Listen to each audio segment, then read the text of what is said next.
Vous allez voir là. Very long time.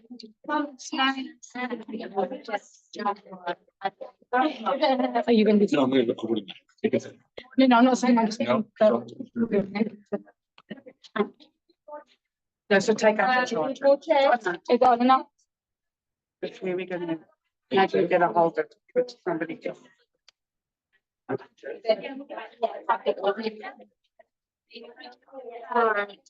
Yeah, I have to come in. Can I just do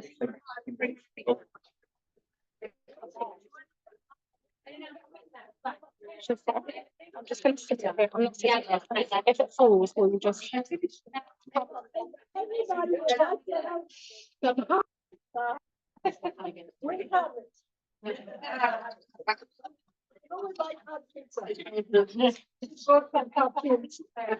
My refrigerator, we could roll it up. Anybody hungry?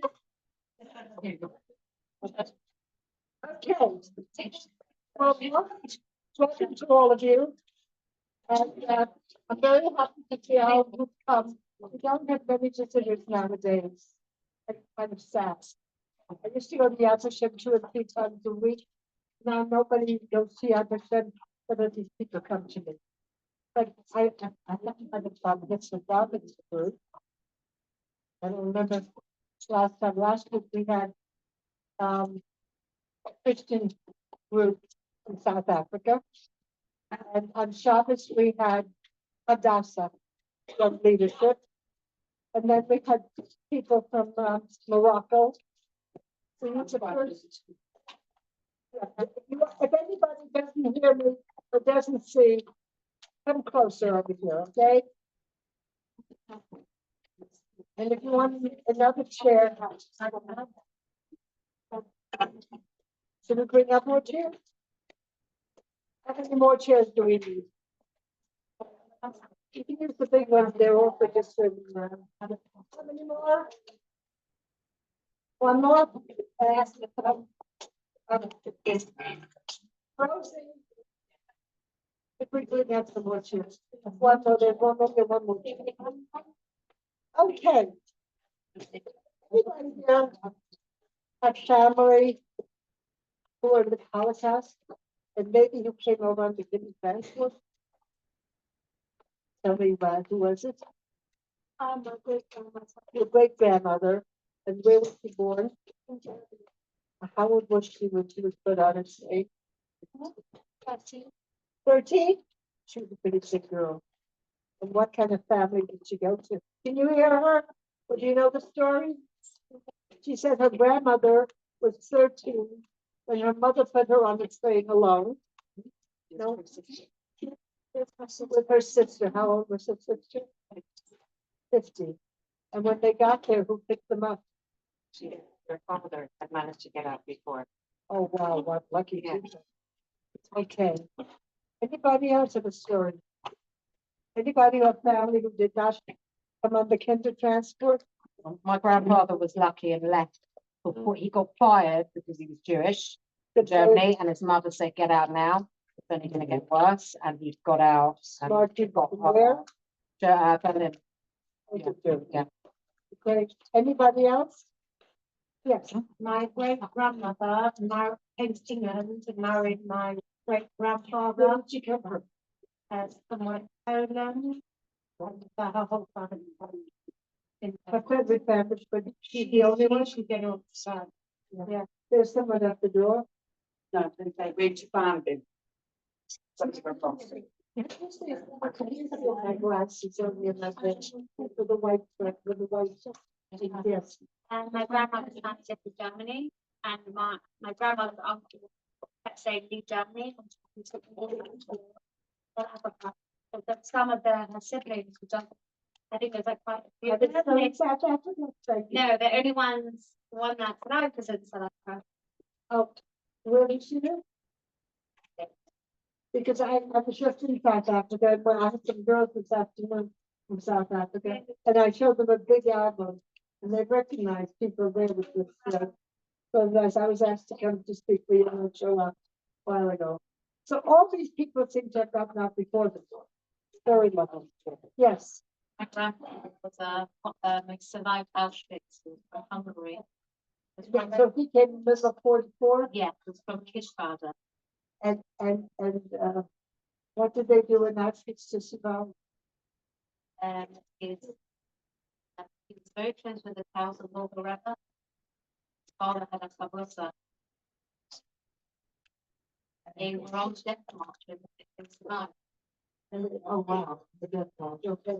Hello, everybody. Hello, I apologize for being late. Okay, Christine, there's a key in there, would you lock the door? And tell me how many more chairs to take out?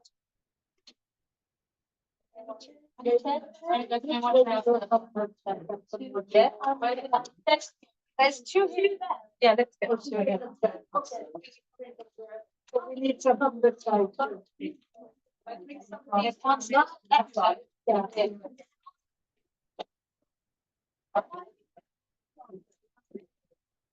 No, no, oh, there.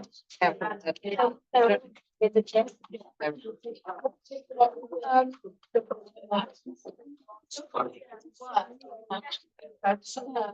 Yeah. I'll fight it. Yeah,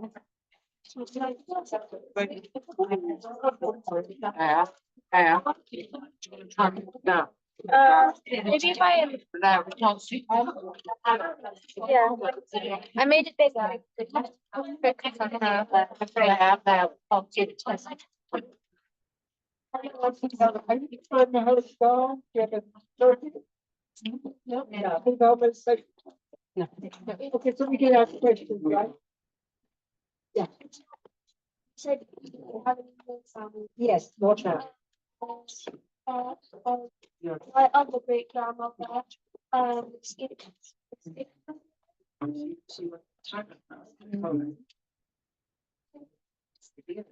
Wait, so her grandmother was in Poland, and luckily she was sent to this terrible frozen place called Siberia, where she survived. And she sent back to Auschwitz, or one of the places, which were not known to be so, she would not have survived. Siberia, which was a terrible place, was also a lucky place in the world. And also, one of my great grandfathers, was in Poland. And I had, It was. he's one of seven, Oops, he's one of seven, and 49 and two, and where were they in the war? it's just. Oh, so they were. But two of them, I'm not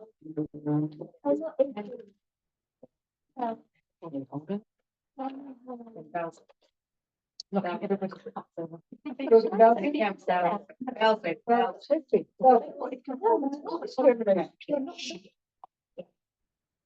Okay, well, I know many people who went on the Clinton transport, which was a very sad thing.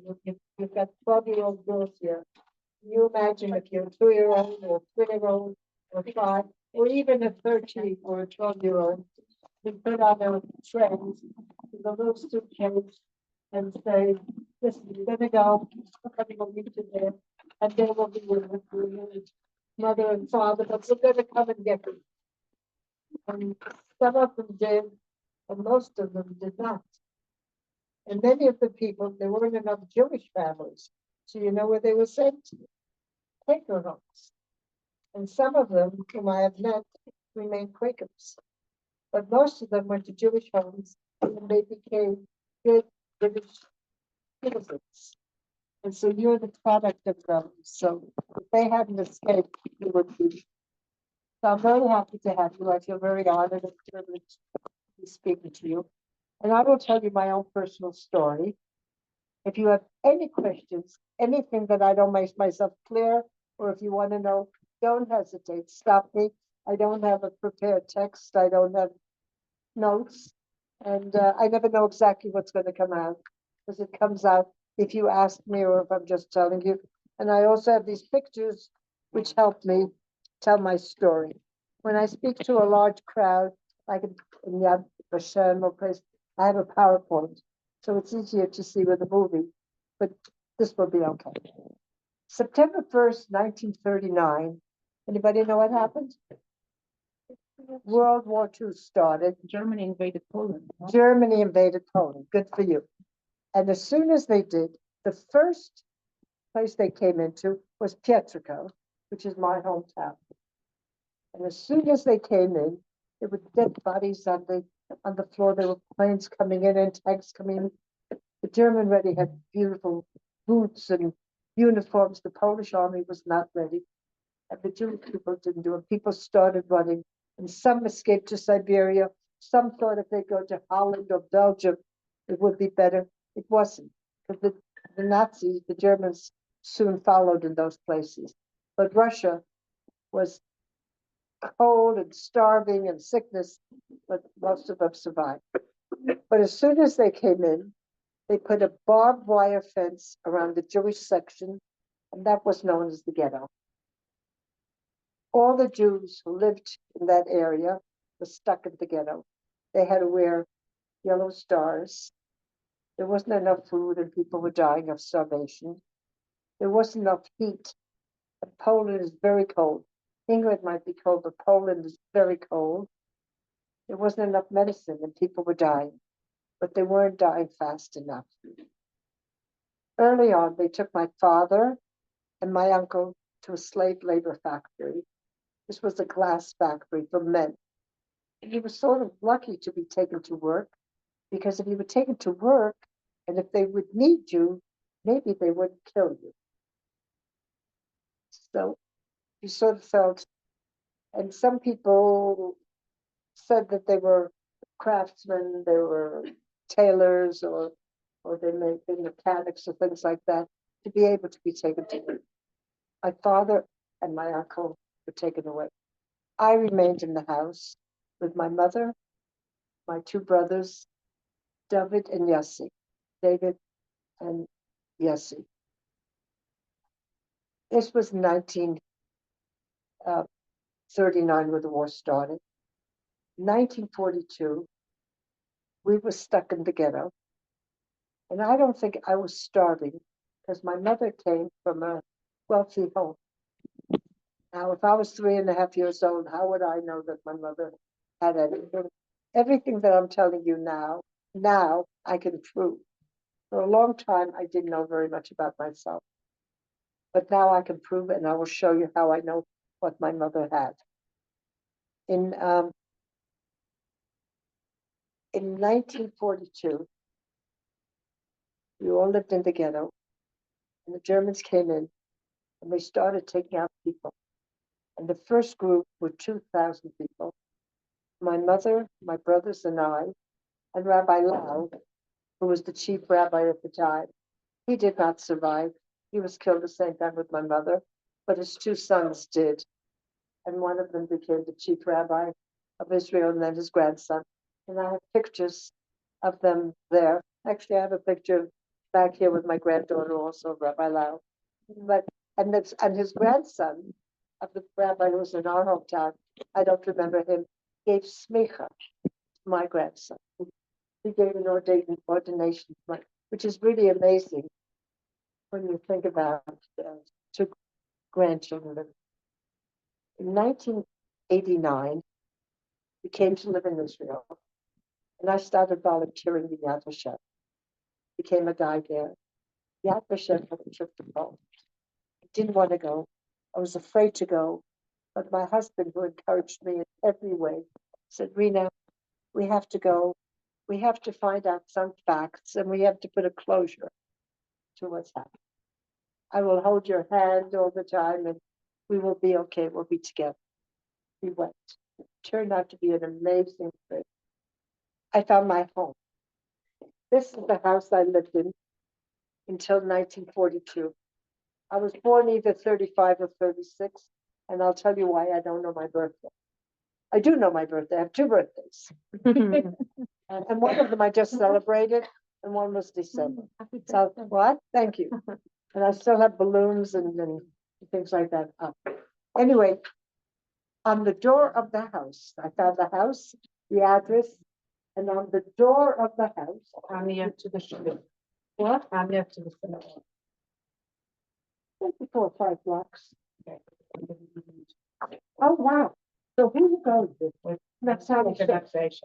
And Next Jay, time you should. well, Jay Roots and, It's Spielberg. Steve sends you warm regards. Okay, so you, well, you don't get to Just me, call. just me. But I will. So you tell your group to Yeah. call me, I'll call you from there. and I describe to them different things, and they don't know how I know where the synagogue is, where the mother does. I will show it to you right now. That's amazing. Okay. So I found on my synagogue. What? A mezuzah. A mezuzah was still, you see it here? Been painted over many times. But this, everybody know what a mezuzah is, right? I don't have to explain it to you. I could pass it with You still on to that? yeah, right over here.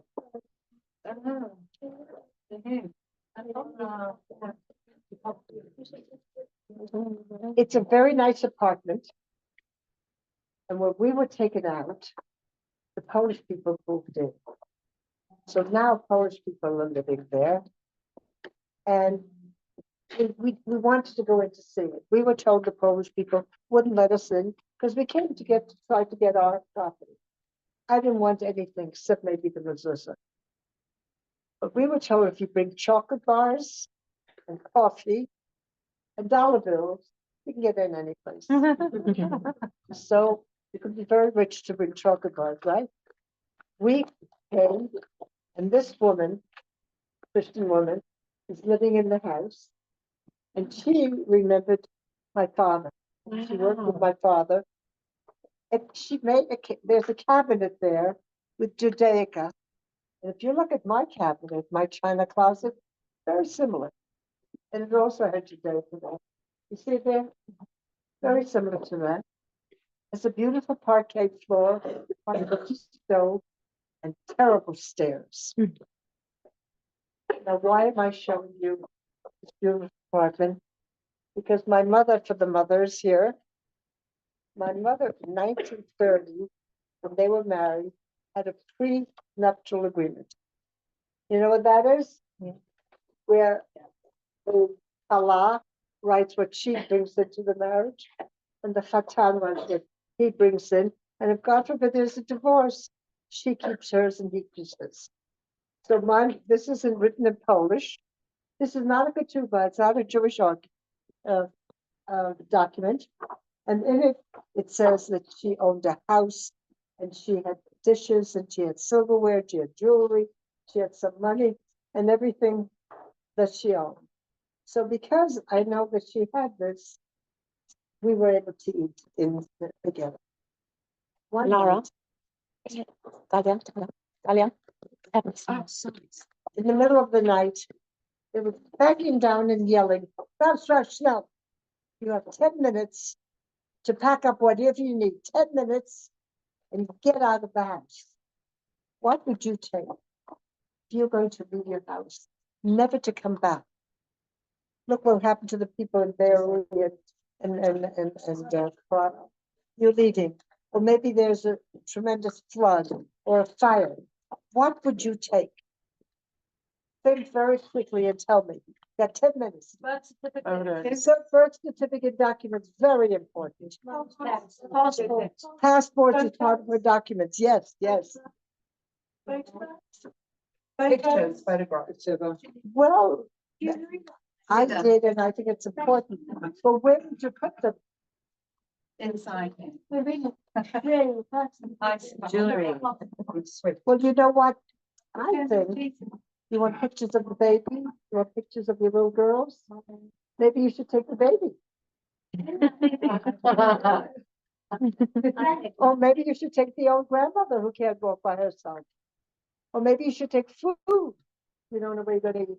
Or maybe you should take a blanket and warm clothes because you don't know where you're going to be sleep out in the street. You have to think very, very quickly. I mean, pictures are important. You can see that I think pictures are important. But I'll tell you what happened to my picture. We was yelled at and screamed, and they came, and we had to run down these stairs. And if somebody fell, everybody fell on top of them. was pandemonium. You know what a crowd is like, just running down and running out. And there are soldiers with guns pushing you. It was an impossible situation until we got to the big square. All the houses are built around squares like this in Poland. You've been there many times, so you know this. This used to be a nice place where before Friday night, instead of going to the supermarket, they would have wagons come and you could buy meat and chicken and kugels and challah and things like that. Now it is empty. 2,000 people rushed in here. And from there, we were taken to the synagogue. Now, this is what I would show you outside. Outside, there's a Magen David, Jewish store, and it's a beautiful building. Wasn't badly damaged, so they didn't have to tear it down. They made it into a library, and up on top, you can see it's a library instead of a synagogue. But you get there are two women there.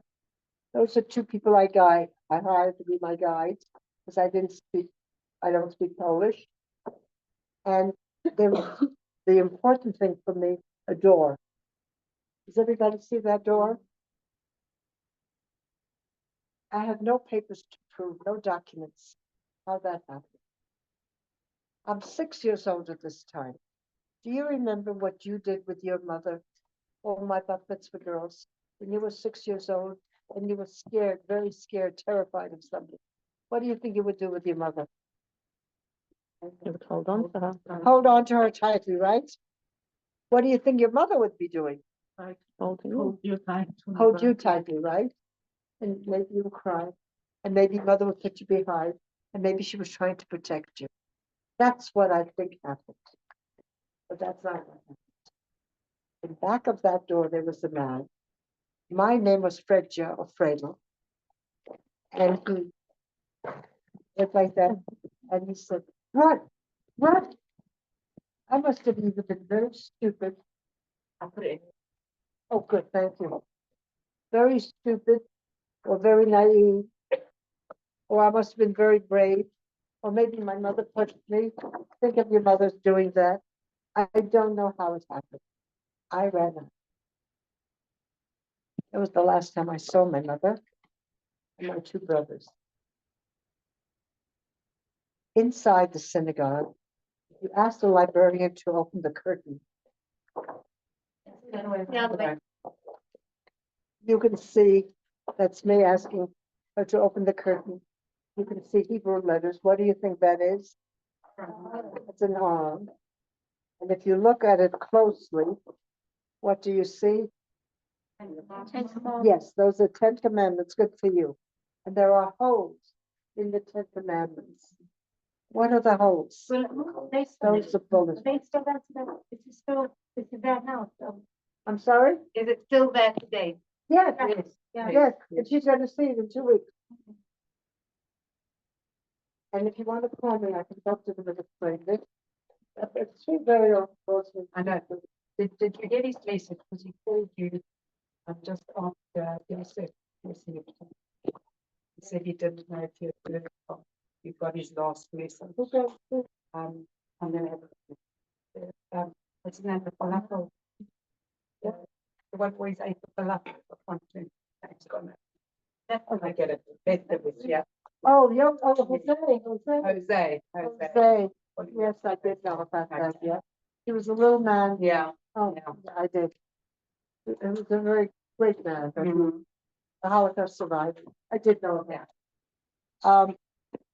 Anyway, my mother, my brothers, 2,000 people, including Rabbi Lau, who was the chief rabbi, were put on those Catholic cars and taken to a place called Treblinka, which was one of the extermination camps. And when they got there, they had to get undressed. They had to leave all their belongings, including any pictures that they may have had, everything. And they're put into gas chambers. And that's the way all perished. When I think of having a group of bat mitzvah girls with their mothers, I can think of my mother growing up with My my cats.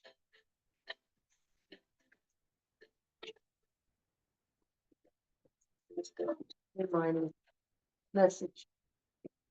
I'll call you back later, okay? Um. I hope that my mother's looking down to see that there's a group of girls and women celebrating their bat mitzvahs, coming to Yerushalayim, our wonderful country, our wonderful city. I'm so lucky to be living here and be able to host people like that. And I hope she's shepherding nachas, just feeling that at least somebody in the family, because I'm the only one who survived. Like some of you said, only your grandmother, only your grandfather. In Treblinka, this is me on one of the trips with Martha for living with this guy. Look like Lady Diana. I'm sorry, what? Like Lady Diana. I look like I do now? Lady Diana. Oh, wow.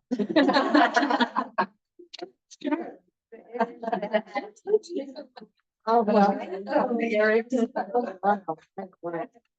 Anyway, it's only stones. There are 17,000 stones to remind you of 860,000 people who were put into gas chambers and gassed. You know, like you spray poison on bugs. That's the way the poison came down and killed all those people, including half of my hometown, Treblinka, half of Warsaw. And do you have a question? Oh, no, just saying if I should pass the picture out. Does everyone see it? Well, as long as you hear about it, this is not in order. So we'll find it. You see, I wasn't you good there to help me. So when I look for it, I'll find it. This is in order. This is the stone of Pietrikov. And later on, I'll tell you how somebody found it for me. Rabbi Lau told me about it when he was there. And people come and light a yurt. They just put a memorial candle, yurtzeit candle. Nobody's buried under there. They gassed everybody, and then they threw them outside. Later, Himmler didn't want the Germans to be recognized. Hamas was perfectly happy to have cameras and iPhones to show the world what they did, but Germany wanted to keep very quiet. So they burned all the bodies, and all that was left was bones and ashes. Nothing was left of any. Well, this man who told me to run, what's he gonna do with a little girl, 6-year-old girl? Girls were useless. I'm sorry to say this to a group like you. Boys under the age of 10 didn't have much use either, but boys over the age of 10 could work. So this man took me to my father. My father kissed me and hugged me, and he was delighted to see me. He tried to hide me, but he realized it was impossible. He says, from now on, we have to have a real talk. From now on, you're not a girl anymore, you're a boy. You're not 6 years old, you're 10 years old, and your name isn't Fredja or Fredel, it's Freud. I'm a boy. I'm 10 years old and my name is Freud. Freud, 10-year-old Freud boy. Boy, Freud, 10-year-old. Who am I? I'm a boy and my name is Freud. Say it many times so you'll never forget it. And you know what? God was with me. And somehow or other I remembered who I was. And I worked very hard. And my job was delivering water. They needed water to put the molten glass when they make these jars and plates and everything made out of glass. You need to put into water. Also to give to the people to drink with a ladle. They didn't care about people being thirsty Jews. But if it was paid, they wouldn't work. And their whole purpose is to work. We worked very hard. They were big German Shepherd dogs. And every time they wanted to show you who'd be in charge, they'd stick a dog on you. And if that dog went on one of you and it took a bite of your arm and you couldn't lift your arm, they would shoot you. If you didn't work, you were useless, right? The whole purpose was to work. We worked very hard. We tried. German Shepherd dogs were always there, and people with guns were always there. One day, the Allies were getting close. Who were the Allies? I'm sorry? The United States, Russia, and England. That's where you come from, right? Britain, the United States, and Russia. And when they were closer, the planes were coming back with the Allies, and they heard the tanks, and the Germans heard that the Allies were going closer. They decided to get rid of everything. I used to do, your grandmother was it put on the train, or your grandfather with the closer to ready. So people were put onto trains. Some people had to walk on marches in the snow, and many of them died in the snow. But some people were put onto trains. We were put on into trains like this. Sometimes 80 to 100 people were put onto a train like this. Sometimes it could take 2 or 3 days to reach the destination. From Hungary, from Poland, maybe it wasn't so far. If you go from Tunis or Yugoslavia, it could take 2 or 3 days. Nothing to eat, nothing to drink, no bathroom. So you can imagine being on a train with nothing to eat, no bathroom. Even if you don't eat, you need to go to the bathroom. We got dirty, we got soiled. People went crazy. People started crying. People started moaning. People fainted. People died. Until we crossed the border from Poland to Germany. Now, why were so many people in Poland? How many extermination camps were there? Do you know? 6. Auschwitz, Majdanek, Sobibor, Chelmno, Belzec that you mentioned, and Treblinka. Belzec was one of them. They were all in Poland. Why? First of all, out of the 6 million, 1.3 million Jews lived in Poland. So that was the largest group they wanted to kill. Second of all the trains led into the camps. And very important, the Polish people didn't mind seeing 5,000 people coming in and empty trains leaving. The next day, 5,000 Jews coming in and empty trains leaving. Where did they eat? Where did they sleep? Where did they work? What happened to them? Nobody asked. So it was a good place for them to come. But now, and also they didn't want them on German property to dirty their nice land. But now they decided to send all the Jews out of Poland to Germany, other places. When we finally crossed the border, we jumped from the trains. There was snow on the ground. We used the snow to eat it, and we used the snow to drink it. And there was light from the sky. It was pitch black in those cars. And with the light, we were able to look around. And there were women who came from women's camps, and men, and some.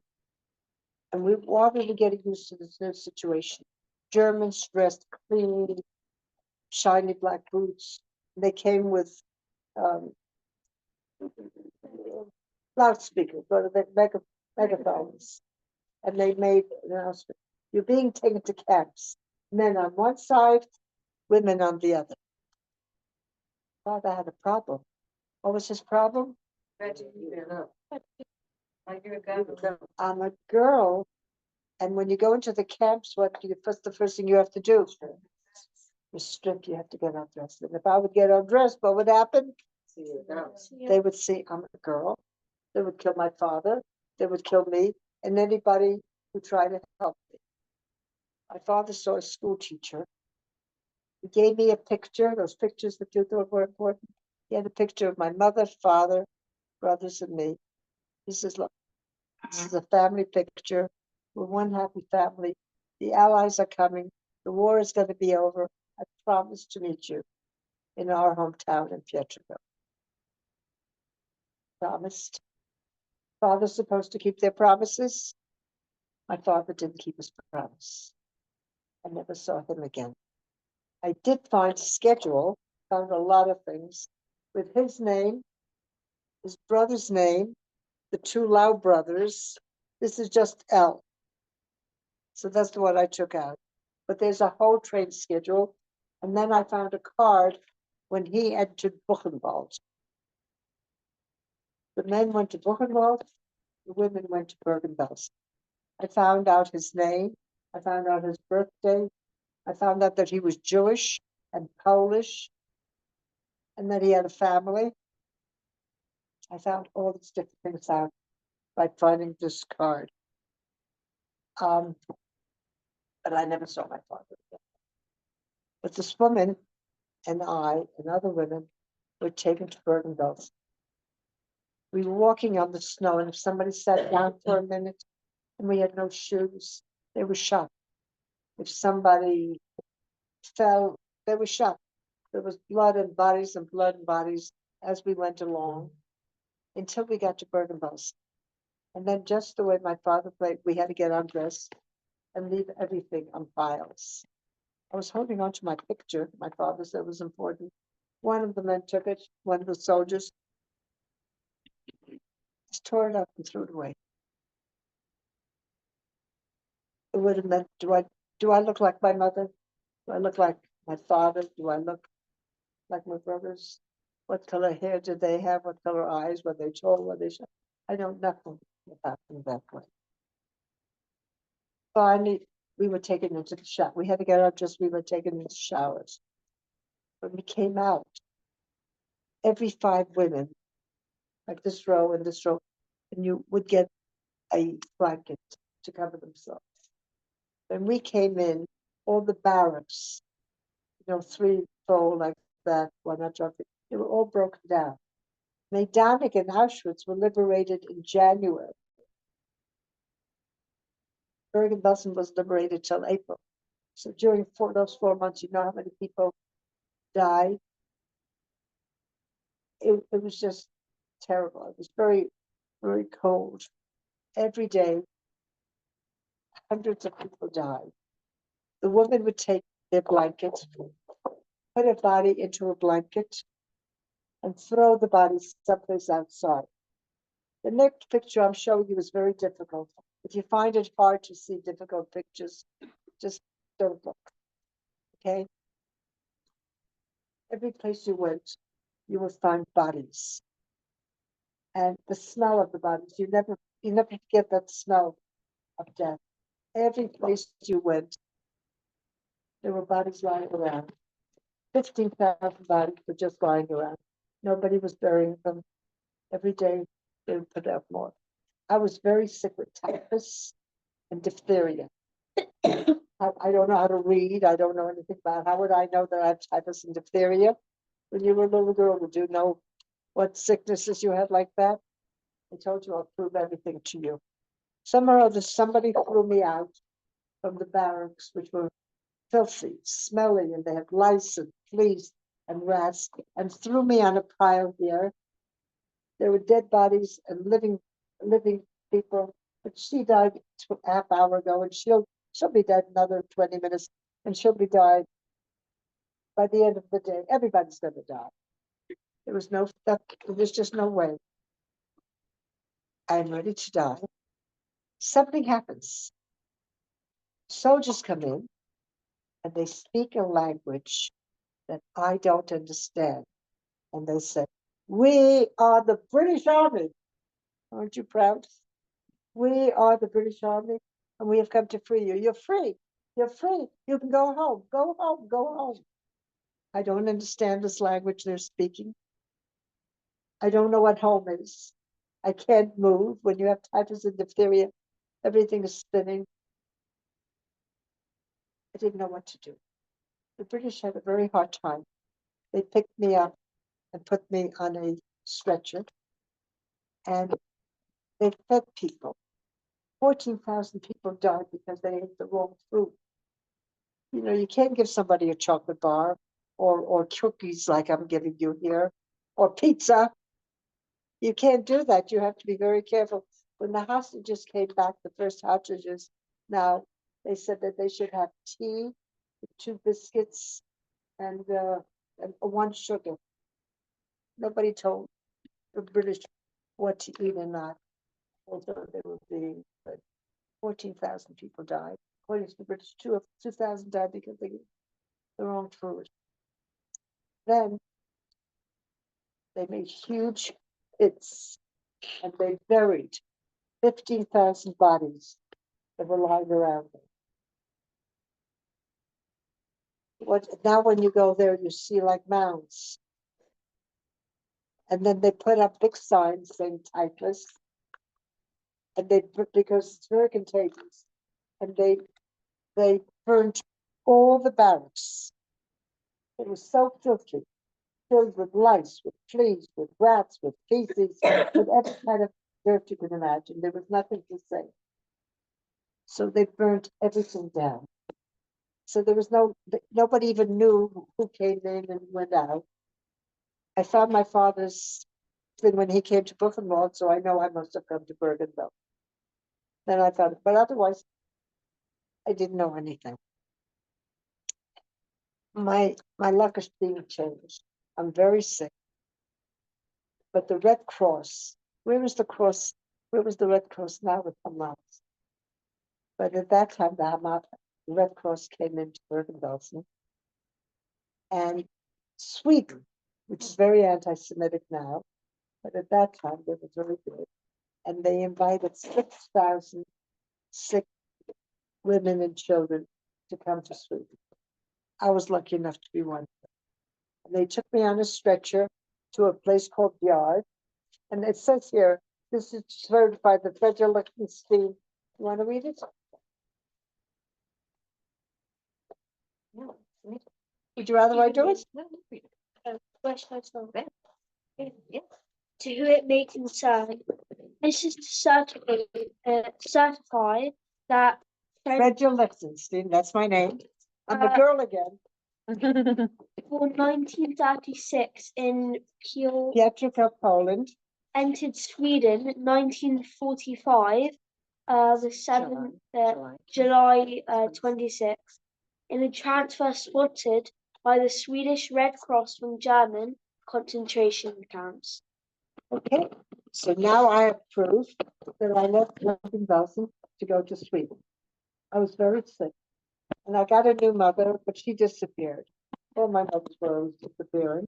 I wrote a book called A Daughter of Many Mothers. I had 6 mothers, and you want to buy it, it's 50 shekel or euros or dollars, whatever. But this woman died. I was very sick, so they put me into a hospital called Hasselholm, a bigger place. And while I was in the hospital, they gave me pudding and medicine, and I was getting better. A beautiful Swedish couple, young couple came to visit me. They brought me a doll with eyes that opened up, and they brought me candy and all kinds of nice things. And they asked me if I wanted to go home with them and live with them. They were willing to be my mother and father. Well, I thought that was the best thing ever happened to me. I wanted to.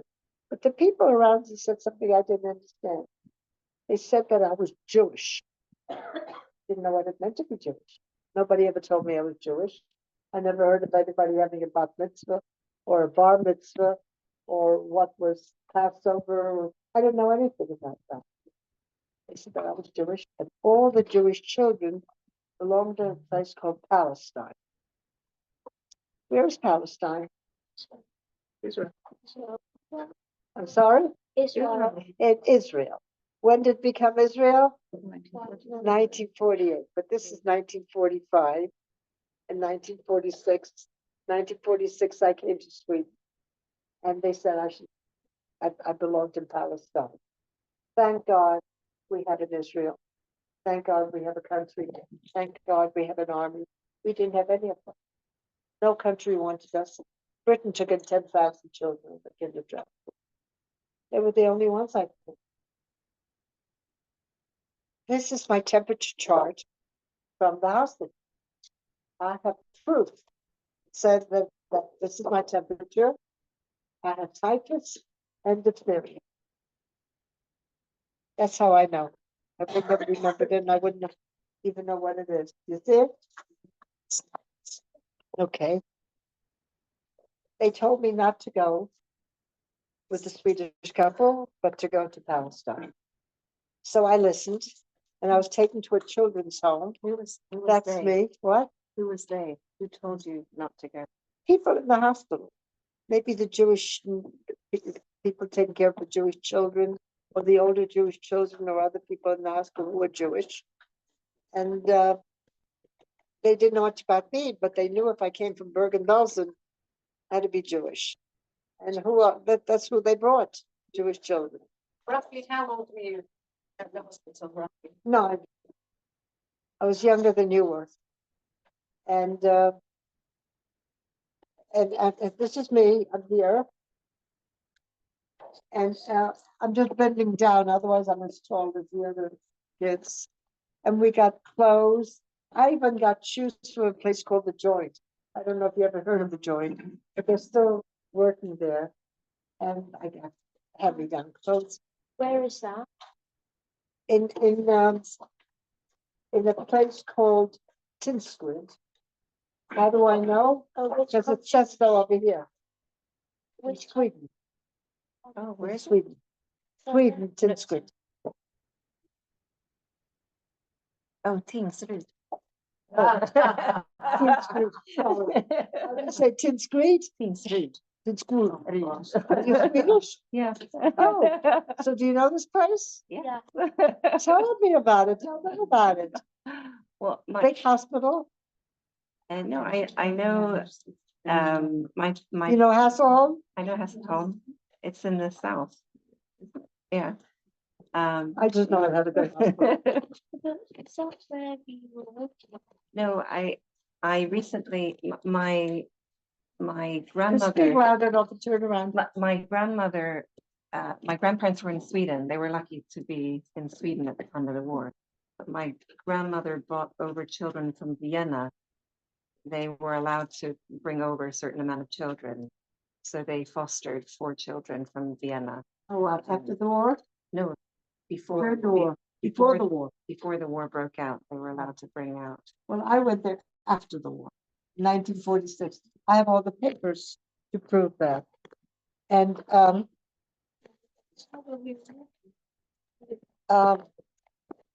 so I came, I went to Sweden and they treated us like normal people. And we had food and we had clothes. And I was waiting to go to Palestine to meet my mother, my father, and my brothers. I didn't know that they were all dead at this point, but everybody was looking forward to going and meeting their family. Luck had a different wheel. Everything always happened to me unexpectedly. There was a woman by the name of Anna, and she had a son and daughter. The daughter's name is Fanny Philipstor, born in Germany, 1936. And a son, Sigmund. And her brother had been in the United States, and somebody had to sponsor you. They had to send you papers, and they said they would be responsible. You know, like the migrants that are coming now, you had a sponsor, and they send them money and tickets and affidavits and passports. While they were waiting to go to the United States of America, and I was waiting to go to Palestine, this little girl died. You were in the book, Lidingö. Which book? Lidingö. I don't know. There's a book written by another relative who went to Lidingö.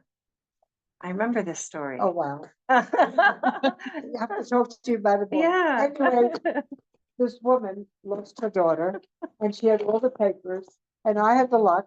And she asked me would like to be her daughter and go with her to America. Of course, everybody said how lucky you are to go to America. First go to America. You can always go to Palestine afterwards. But Palestine is they don't have they don't have a country, they don't have a government, they don't have enough food. America has everything. You go to America. So I got her name. Now my name is Fanny. I'm used to having different names. So bigger. And I got her birthday, which is February 15th. That's why I just had a birthday. And 1936. And we went on a ship.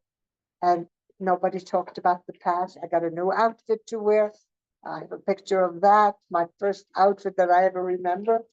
We went on the ship and we stayed at the Statue of Liberty, and we came to New York, and we went to Ellis Island, where they checked me, and I was absolutely legal. My name is Fanny Philipsdorf, born in Germany, and everything is fine.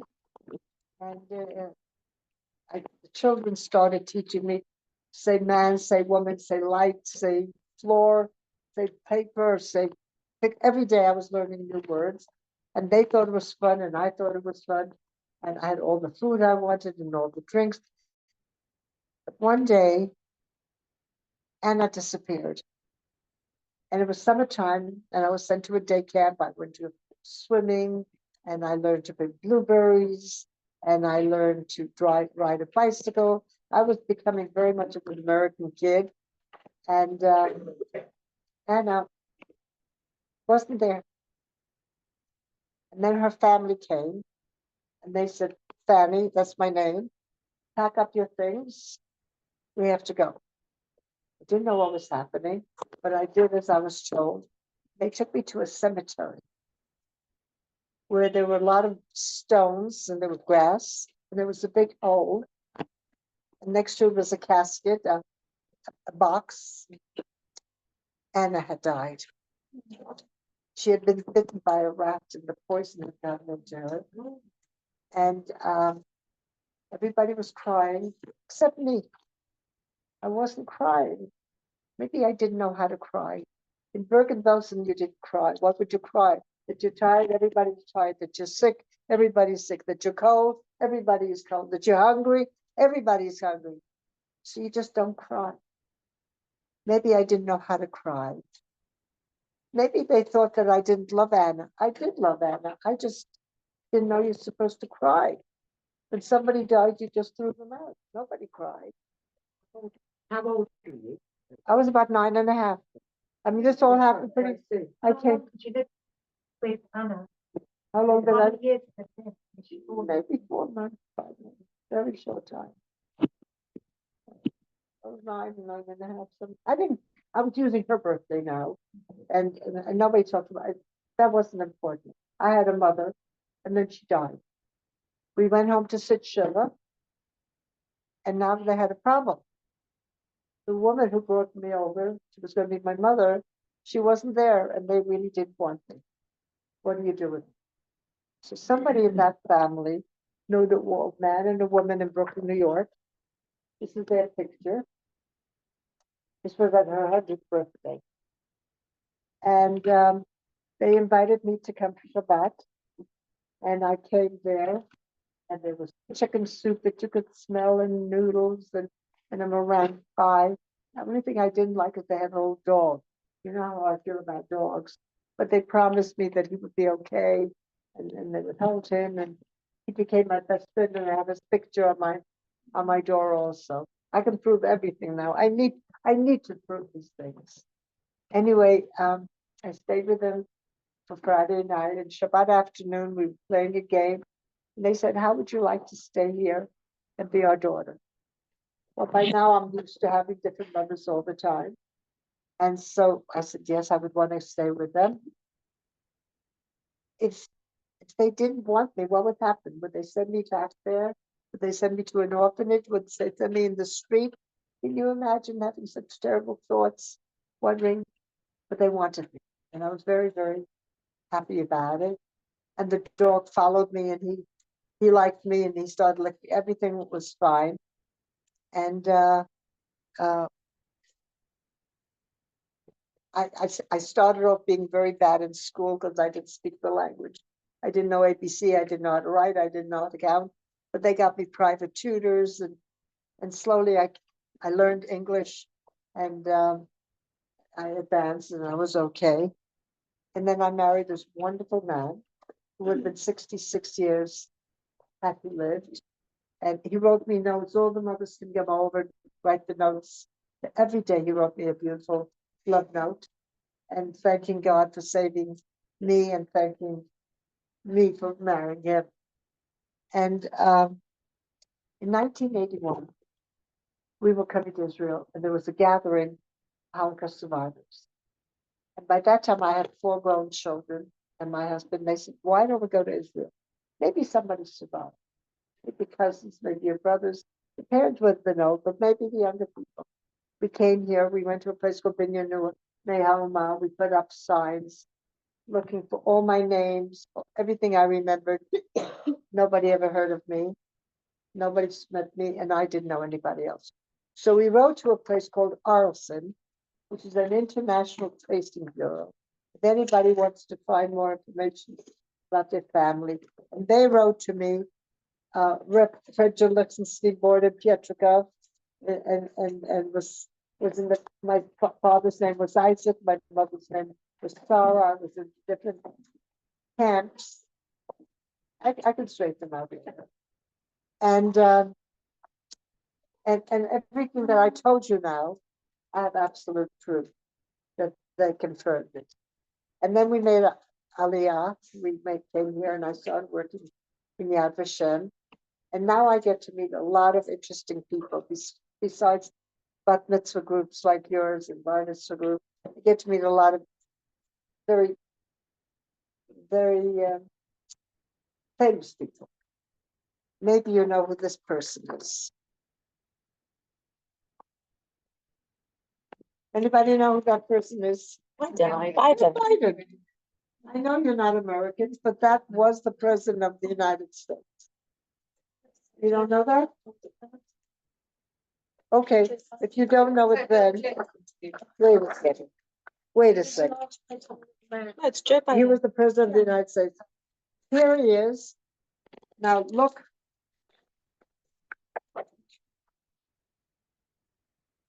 Where do I see it? Okay. Oh, look who's giving me a kiss. President of the United States. You see it?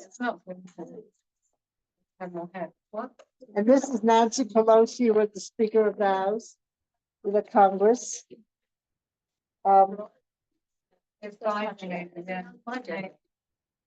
You should recognize Biden? Joe Biden. What? Joe Biden. Joe Biden. Joe Biden. Actually, here you can see everybody else who came. Here's President Herzog. But here, I'll give it back to you. But here you can see a lineup, because when they come into the Hall of Remembrance, there's a slab there. People lay a wreath and light the eternal flame. And I was sitting over here, my friend and I. And here you have Lincoln, who was the Secretary of State, and Rabbi Lau, and Benny Gantz, who was at that time Secretary of Defense, and Yair Lapid, who was the Prime Minister. That was before Netanyahu, and Joe Biden and President Herzog, then Zayan and the Marines. I can pass this around. Here's President Herzog, and then my children, my grandchildren. Although anybody know? Anybody here live in Edgeware? Yeah. You do. Do you know Hasmonian? Yeah. Did you know Rabbi Eliyahu Silverman? Yes. That's my grandson. He's the one. I'm on his WhatsApp group. Oh, Sends out, my. Oh, message you got a lot. Sweet. Well, I have a picture of him getting smicha there. Yeah. She was my grandson. So he taught in Hasmonian until England decided that they can't have them anymore. It was Corona, and he had 5 children, and they said, you're not covered here enough, so. He spoke about you in one of his Dvar Torahs. Really? Yeah. You remember what? It was powerful. He was saying he feels so proud to be in the Tzahal because his grandmother was a Holocaust. So one time he took girls to Chachmei Lublin, which Rabbi Meir Shapiro started Daf Yomi and to build Chachmei Lublin. He was the rabbi of Petrograd, and he left to build this synagogue, and it was taken over by the Nazis. And he went there and he taught. And he said the walls that heard this. And he said he went to the synagogue that you're going to. And he said, that's him. When he was a little boy. Now he has 7 children. But he said when you go to a place where a miracle happened to you, you have to say a special prayer. You know about that? So a special thing happened to him in this place in 1942. Now, in 1942, his mother wasn't even born. He was probably born, he's probably 35 now. Like that, he's probably your age, something like that. Anyway, he said, because my grandmother, meaning me, survived here, my mother was born. Because my mother was born, I was born. Because I was born, I'm able to have 5, 6, 7 children. He's a very special boy, and he's writing books now and all that. Yes, Can I ask what year you made Aliyah? we made Aliyah in 1984. So you had kids already? Yeah, but they were all grown up. My oldest daughter got married here in the Gush in the Yeshiva Har Etzion. She was living here already. She came that summer. Right. And my second daughter was at Columbia University where she met her husband. And then we went back for a year for her wedding. Yeah. And my third daughter finished high school in Bar Ilan. Yeah. Oh, wow. And my son went to Shalavim. So he was the youngest and he was 18. Everybody at that point. And I didn't tell you this. I had 4 children. I have 22 grandchildren. And from one survivor, I have 56 great grandchildren. Wow. So thank God I've been very big. The 56 great grandchildren. How many children do you have? I have 4. And my son who's not here, I have 3 and they just moved. And my oldest daughter who got married here in the yeshiva. She so thank God. Anyway, not important. So if anybody questions, any comments, Can I hope you do. Question, but you Please. don't have to answer. Telling the story now, does it still, it's very taxing to you, isn't it? When you tell your story, or you've got a bit. No, less- I think that it's very important that I do this. Not everybody can do it. Not everybody can speak English. There aren't that many English people. And even if they can speak English, they have to be willing and able to speak to a group. So Yad Vashem uses me for a lot of important people. We just met Michael Rappaport, if you know who he is. And many of the basketball players and people who come. Do you know somebody, did you know Ben Helfgott? Yes. So he came from Petrica and he just passed away. And his sister is Mala Helfgott. Tribbish. Tribbish. Mala Tribbish. Yeah. Ben was one of the Windermere boys. Yeah, the boys. He I became didn't put the book. He became an Olympian Yeah. for Great Britain with weights and yeah. Weightlifter. Yeah. Good. How do you know? I He's famous. yeah. Yeah. And Ralph Aaron, did you know him? He's one of the boys. He lived in Hendon. Okay. And another one who's like the very religious place. Sanford Hill. So there was a rabbi from Hendon. First of all, Rabbi Hardman. Yeah. Hardman. He liberated Bergen. He was one of the liberators of Bergen-Belsen. And then he came to speak and he stayed in my own. And I met him in London. And he was friends with all the people. And then Rabbi, he was from It's not that. It's not Rabbi. Not Rabbi He's a Hartman, chapter. from Tasmania, it's Rabbi. The mother worked in Yeah, China. that's There was Ivor Pearl we have in Gold. Ivor Pearl lives round the corner from us. And then we're very close with Lily Everett. And Goldberg. Yes, Manfred Goldberg. I think. Oh, yes, it's Bobby Newman. Bobby Newman. Yeah, they make, she's got a wedding today in Bobby Newman. And I know the Queen is people who are 100 years old. And I think Rabbi Sachs said that he learned from the Queen. The Queen was always on time and always very proper. Or one day she was late and she was with Holocaust survivors. But that had to be like that. So Rabbi Sachs said, he learned from her that way. Any questions? You said when you got to Sweden, you were told you were Jewish, but you didn't remember, you didn't know you were Jewish. Did you, anything come back to you at all, like Shema, any kind of? I don't think so. The only thing I remember is that my brothers used to put me on the sled to make this thing with meat and potatoes and barley to a bakery. And I guess I was charmed. And when I went back to Poland the first time and they showed us the bakery.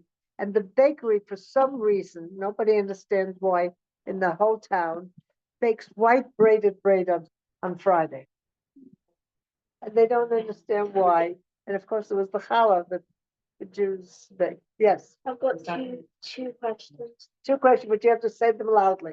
One of them is, I know your father died in the camp, but Well, I don't know if he died of the war. oh, I know he was taken there, but I have no record where he died. With the book of order of him said something else. I don't know. but did your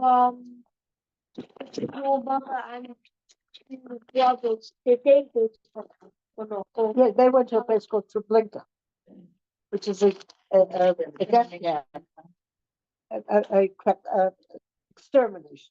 There's a difference between extermination camp and concentration. Anybody know the difference? What is it? extermination is to just kill you? Right, extermination is to kill you. And concentration, sometimes you would work, sometimes there would be a trade. There was a chance, but extermination were people. Did you ever find your father or a sibling without body? I never found anybody. Actually, that's not true. I found two cousins in the 80s. And they were asked when the Globes, my American, they were alive. They were two young cousins, about 18, and they were in Sweden also. And they asked if they would take me because you can't adopt a child if they have living relatives. Flesh, blood and flesh. Kin. And they said that they weren't ready to take a child. It was very difficult living in Israel, which was Palestine. And so they said, so don't have anything to do with it. But then I met them in the 80s when they came. You keep your site. When do you keep your site for your parents? The last time you saw them? No, I don't know when they would die. There is a place there's a commemoration called Yom Kaddish Klali. That's a Sarah Batavia. And so anybody who does not know when they were killed, when they died, or where they're buried, that's the day you keep Kaddish. That's the day I light a candle. My grandfather always kept leftover. Yeah, well, I don't know. Last time we saw his I mother. mean, I know my mother was taken in 42, so maybe I should, but I keep the Kaddish Klali, which we just had, this summer. Yeah. And in Yad Vashem, that slab where they put the wreath, once a year on Shabbat, they open it up, and there are bones and ashes that have been brought, Yeah. like the unknown soldier that you have. Yes. You'll know about this stuff. We only found out, Yad Vashem have this amazing twinning program about minutes ago, where they give you the name of a girl or any connection. in your Did you do family. it? So we've got the given the name of Oh, so I've done it many times. Yeah, and the girls sometimes come here now, or we used to meet and they get a certificate, and I wrote a letter, for them, yeah. When did you change your name to Rina? Oh, good question. Oh, And I'm just going to say now, this is the last question, and it's a terrible thing that we have to actually rush, but there summer's only a certain time in the Yeah, hotel. okay, so- what happened is that when I was adopted by American Jewish Zionist people, they said, it's an old fashioned name, you're not a boy, so you're not bright, and family makes believe family. Trade means joy, and joy in Hebrew means Rina. So that's how I got the name. How did you get it? Ozzy Malesico Pinush and Henry. Okay, yeah, I like it, it's a nice name. Okay, we're finished? I'm sorry. Anybody, one more question, go ahead. October the 7th, and anti-Semitism and Jews living in England as someone who survived the horrors of the show. Well, first of all, we have to learn about ourselves. What they're doing is mean and terrible and horrible, but I don't know how much control we have of that. But at least if we stay close together and if we know what's happening. I'm not saying everybody should move to Israel, but you've got communities. And maybe you have to have people armed over the communities. And maybe you have to have guards in front of your schools and synagogues, and it's a terrible time. But unfortunately, most of the countries are going through this. And it seems to me it's safer to be in Israel, unless you were down near Gaza, than being in England and in New York, of what we see about it. So it's hopefully will come over. But if we stay strong, and when they have all these marches, if we are proud to be who we are. So many of the kids, my daughter and son-in-law went to Columbia, and my granddaughter and her husband went to Columbia, and Columbia is having a hard time now. But there are many kids who say, I'm not going there. I don't want to fight, I'll go to YU. And other people say, no, I'm going to stand up and I'm going to show them. But you have to be very careful. Because you can't be strong on your own. You have to have a group for there. Just want to tell you one thing. Women had a better chance of survival than men. Did you know that? Did you say that? You heard me say that. I forgot to tell to you before. When I welcomed you, I should have said, it's a pleasure to have women. And you are women now. Why? First of all, men were circumcised, which is a dead giveaway. It's a physical kind of thing. That's one bad thing. The other thing is that they went to cheder, they went to school. Girls didn't go to school much. So they learned to speak with the Yiddish accent more, but girls did not. And the third thing is that women tended to make a family. So that if somebody got a piece of bread, maybe they'll share it with their friend or their friend who's like a sister. Or if somebody fell, they would help them. Or they took people like me in. So women tended to make a family. And the way I illustrate that is if you go in the car with a man and you get lost, the woman always says, let me ask that person on the street, right? And the man says, we'll find it, we'll find it. So women are very, very special. So, Kol hakavod that you can. I'm going to also make